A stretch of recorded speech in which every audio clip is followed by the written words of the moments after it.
Welcome everyone to Living with the Times. We're discussing current events in Israel. And this week, we're going to discuss their connection to the Parshat Vayera that we'll be reading this coming Shabbat. In this Parsha, we have the incident with Sodom. And God is planning to destroy the evil city of Sodom. The cry of injustice has reached the highest heaven.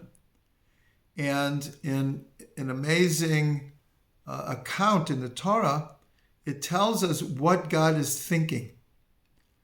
And God says, as it were to himself, "Should I hide from Avram that which I am about to do?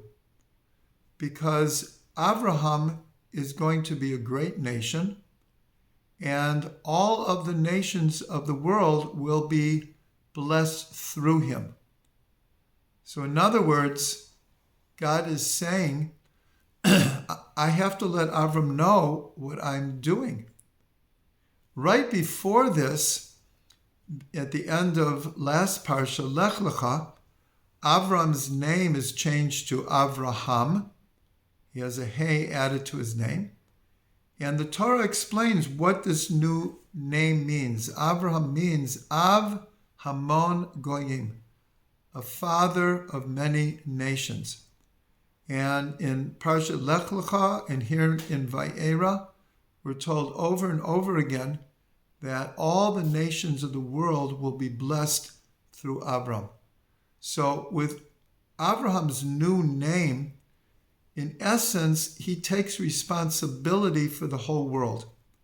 And that's why when God does reveal to Abraham what he's going to do in Sodom, Abraham negotiates with him. He pleads with God that, is there any way that we can fix this situation? Is there any amount of tzaddikim, righteous people there, that might be able to turn this around? And the language of Avram's negotiating is a language of prayer. And this, in essence, is the first prayer that we have recorded in the Torah. Avram is pleading davka for the evil people of Sodom. In the end, Avram sees that there are not enough tzaddikim. There is no merit. Nonetheless, Lot and his family are saved.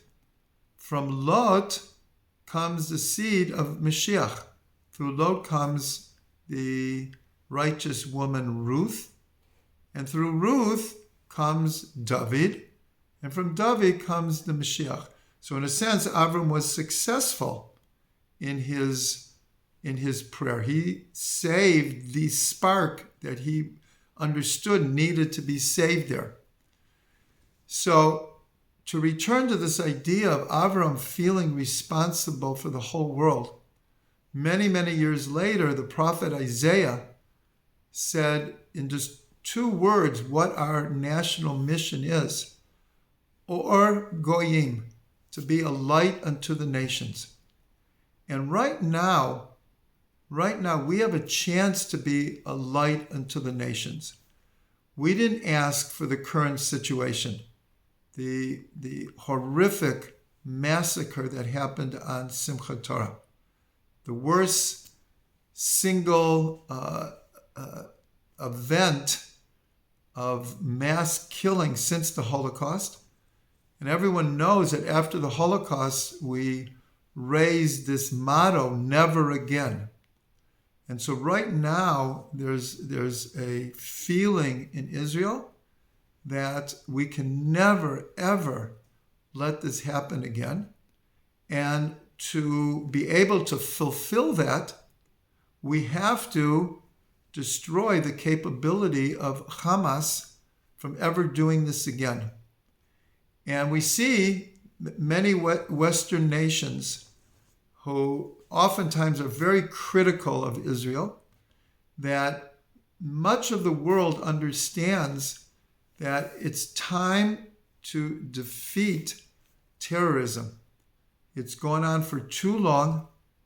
There have been too many casualties, but the cruelty that was displayed in this horrible massacre has really, really touched a nerve, not only in Israel and among Jews, but in decent people all over the world.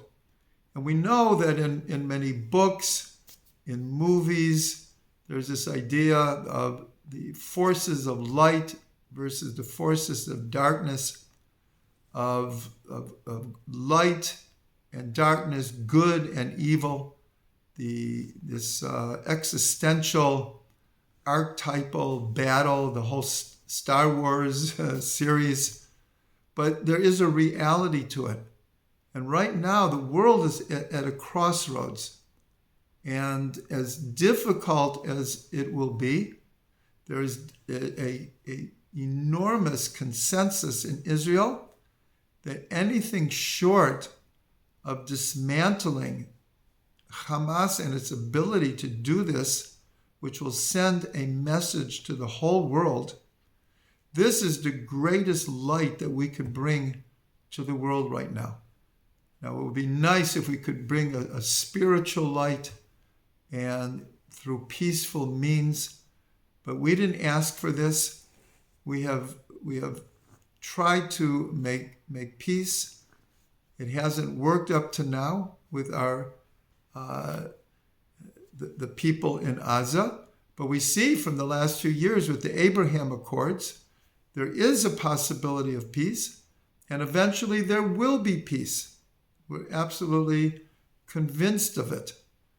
And even within Arab countries, in Arab individuals, they see that what Hamas did does not reflect who they are.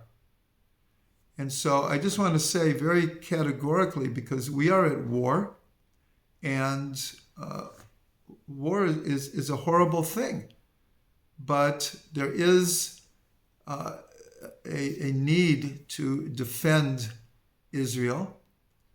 As I mentioned in the last Living with the Times, we're now basically in a four-front war. Three of the fronts are not as active as they could be, but we are literally fighting on four fronts now. And this, many people are calling this the Second War of Independence. This is an existential battle for the future of Israel. And so among the Jewish people, among Israelis, we don't hate Arabs, we don't hate Palestinians, we don't hate Muslims, but we do hate those who are so cruel and have been attacking us for years. That is what's called a legitimate type of hate. And even that hate, it's not like the other side's type of hate. It's just as the verse says, that those who love God hate evil. The word hatred has such negative connotations, as it should. Hatred is a terrible thing. But sometimes we have to be moved to hate injustice. Sometimes that's the only thing that can move us. And what happened on October 7th here in Israel has lit a fire that we realize that every conflict that we've had, we always stop short because we're a compassionate people. We don't like war, we hate war, but we have the right to defend ourselves. We have the obligation to defend ourselves. So right now, it is a archetypal existential battle of good versus evil and light against darkness.